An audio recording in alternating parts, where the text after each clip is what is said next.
May mensahe ka ba para sa mga magulang mo? Sana test paper muna sinagutan, hindi pregnancy test. 9 months ako sa tiyan, tapos wala kayong pambayad. Ano ang plano mo sa buhay? Gusto ko maging CEO para may pambili ng gatas at diaper ko. Kumusta ang buhay, baby? Eto, papunta sa work na 15K ang starting, tas 1 hour ang commute, sobrang saya. Alam mo ba na delikado yung trabaho mo? Mas delikado pag wala kami makain ngayon. Alam nga naman tatambay lang ako sa bahay, wala namang pera dun. Congrats, first day mo dito ngayon. Kamusta? Nakita ko na ang gusto kong makita. Ibalik niyo na ako sa tiyan ng nanay ko. Huwag ka scroll ng scroll, bakla. Magtrabaho ka din. Masyado ka pang bata para magtrabaho. Bakit ka nandito?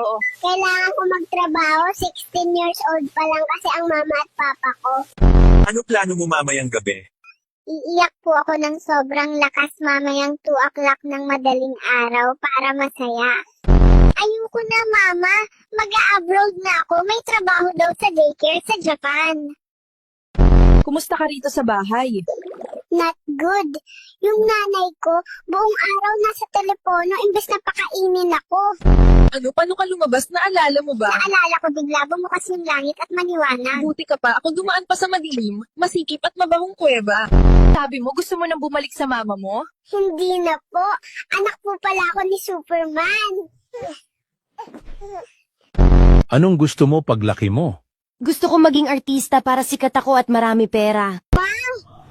Taasan daw yung sinyal sa kuryente. Paano na? Aircon pa naman tayo gabi-gabi. Babalik ako sa sinapupunan ng nanay ko. Bakit gusto mong bumalik? Kasi mahirap lang si nanay. Kap, irereklamo ko ang papa ko kasi lagi na lang inuubos ang gatas ni mama.